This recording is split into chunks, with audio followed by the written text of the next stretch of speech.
Magandang tanghaling Pilipinas, live mula sa Pag-asa DOST. Mga kababayan, nagkaroon po ng pagbabago sa lokasyon ni Bagyong Ompong. Kaya naman alamin na po natin ang latest sa lagay ng panahon. Base po sa pinakahuling datos ng Pag-asa, namataan ang Bagyong Ompong 1,080 kilometers, silangan po yan ng Tuguegarao City. Nananatili pa rin sa kanyang lakas na nasa 215 kph. Ang maximum wind sa Pangasinan po nito ay nasa 250 kilometers per hour. Pero bumagal naman ang pagkilos nito sa 9 kilometers per hour patungo po yan west-northwest. Bukas inaasahan nga po na ang layo nito ay nasa 920 kilometers, silangan na po yan ng Calayan, Cagayan. Wala pa rin po itong magiging direktang epekto sa bansa dahil masyado itong malayo mula sa ating landmass.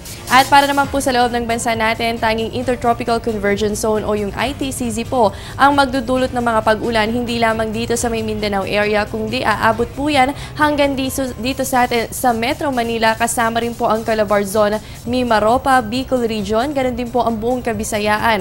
Kasama rin ang Zamboanga Peninsula, Hilagang Mindanao at ganoon din po ang ARMM at Saxargen. Samantala, makakaranas din po ng mga pag-ulan o yung light to moderate rains ang Cagayan Valley, Car, Ilocos Norte at Aurora, dala naman po yan ng hanging amihan. Sa ngayon ay unti-unti na nating nararamdaman ang malamig na simoy ng hangin. Pero ano nga ba ang criteria para masabi na onset na ng amihan? Alamin yan sa pagbabalik ng Panahon TV. Teng, ang package. Ma'am, sabi ng Air 21 on the road na. Ano, Teng? Ang package. Ma'am, sabi ng Air 21 na receive na. Okay. Very good.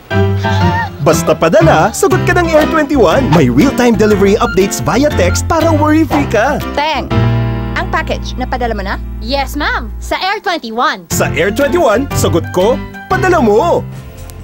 Mga kababayan, tayo nga po ngayon ay nasa transition period na kung saan nagkakaroon ng pagpapalit ng mga hangin. At ano nga ba ang criteria bago masabi na onset na ng amihan season? Dapat po muna ay a complete termination ng southwest monsoon o yung hanging habagat. Bukod dyan, dapat din po meron ng development ng high pressure area over mainland China. Yung hangin po na manggagaling dito sa mainland China, yan po ay dediretso dito sa bansa natin. At dapat din sa mga susunod na araw ay posible na nga nating maranasan yung malamig na temperatura o yung mababang temperatura tuwing umaga. At bukod po dyan, isa pa sa criteria na tinitingnan, ang strong to gale force northeasterly wind o ito po yung malalakas na hangin mula nga po yan sa may hilagang silangan o mas kilala sa tawag na northeast monsoon. Kapag po ito ay lahat na obserbahan na, posible na nga pong ideklara ng Pag-asa na onset na ng amihan.